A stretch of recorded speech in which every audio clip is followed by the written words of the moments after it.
पायामध्ये आणि हाताला असणारी अवस्था जर आम्ही पाहिली, काल झालेला आम्ही पाहतोय काश्मीरचा जो हल्ला झाला, 28 लोक मृत्युमुखी पडले, 2 लोक आले आणि दोघांनी 28 लोकांना मारलं.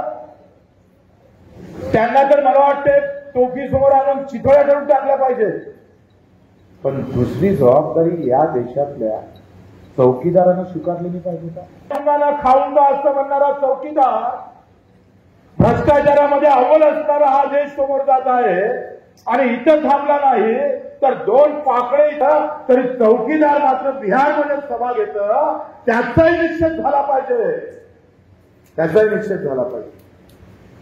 का बरं 2000 लोक होते, त्या पर्यटकांना हल्ला होऊ शकते ही माहिती असताना सुद्धा आम्ही एवढं दुर्लक्षित त्या ठिकाणी का केलं? मित्रांनो, सांगायचं तात्पर्य आपला हा विषय जरी नसला, कोणावर टीका टिप्पणीचा विषय जरी नसला, तर लक्षात ठेवा का राज्यामध्ये आणि देशामध्ये जात आणि धर्म हा नेहमी फडकत राहिला पाहिजे. याचे झेंडे तुमच्या आमच्या हातात आणि डोक्यात असले पाहिजे. म्हणून काँग्रेस पासून तर भाजपापर्यंत सगळेच आयटी सेल द्यायचे रोज हे काम करते. रोज सकाळी एक पोस्ट टाकला जातो ज्यामुळे तुमचे माथे, तुमच्या डोक्याचा विचार हक्काच्या लढाईच्या व्यतिरिक्त धर्मजातीच्या लढाईमध्ये लागला पाहिजे. तुम्हाला व्यवस्थित त्याच्यातून काढण्याचा प्रयत्न केला जातो. मग इथल्या गरिबांच्या घराचा प्रश्न संपला पाहिजे, आमच्या डोक्यातून नसला पाहिजे. इथं शिक्षणाची अवस्था काय झाली ते आमच्या डोक्यात नसलं पाहिजे. इथं आरोग्यासाठी काय तळमळ करून मरतं. यवतमाळची एक 12 वर्षाची महिला ती हापसीग्रस्त होत नाही म्हणून नदीवर जातं आणि नदीत डुबून मरतं. ही अवस्था भारताच्या 75व्या वर्षात. 14 तारखेला खामगावात ज्याचं घर त्याच्या बाजूला असतं तिथे रक्तदान करून सगळ्यांनी ते आंदोलन पुन्हा पेटतं ठेवायचं आहे.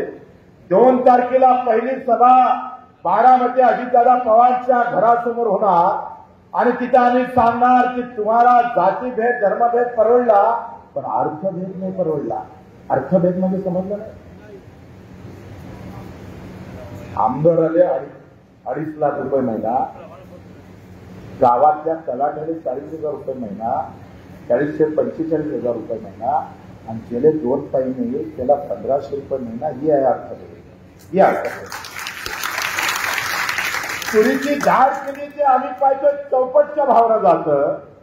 आम्ही जे शर्ट घालतोय त्याचे क्विंटलाचे भाव काढले तर मित्र आम्ही सांगतोय 5 हजाराचा कापड आपण तयार केला आणि तो जर विकला बाजारात तर त्याला 25,000 रुपये क्विंटलचे भाव.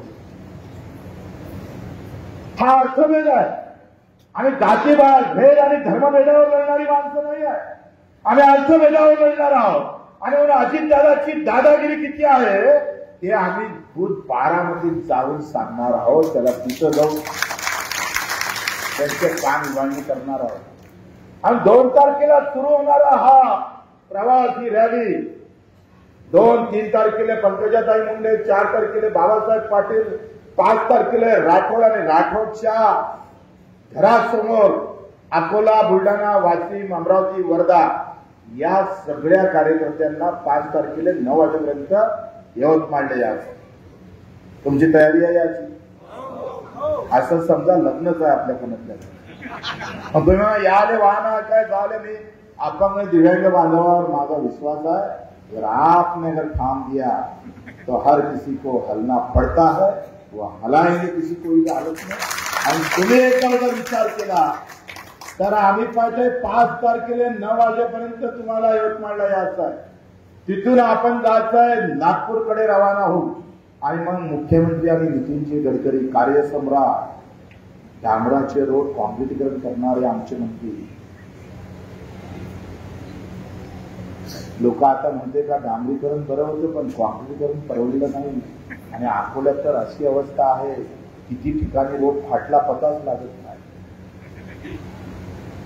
आणि मग त्या सगळ्या मंत्र्यांना निवेदन देत आणि थोडं आंदोलनाचं रूप बदललं. आपण 1 लाख लोक जमा करणार होतो नागपूरला. दुःख मित्रांनो हे आहे का आमच्या कापसाला भाव देतं म्हणून सुद्धा आम्हाला तो भेटत नाही. कर्जमाफी 7/12 कोरा कोरा म्हणणारे देवेंद्र फडणवीस आता त्याच्या बाबतीत ते काय बोलायला तयार नाही आणि आम्ही त्याला सांगणार आहोत 6 जूनला का आता बोला बोला नाहीतर मग आम्ही मारणार तुम्हाला टोला टोला करणार. तुम्हाला बोलत दिल्याशिवाय आम्ही राहणार नाही.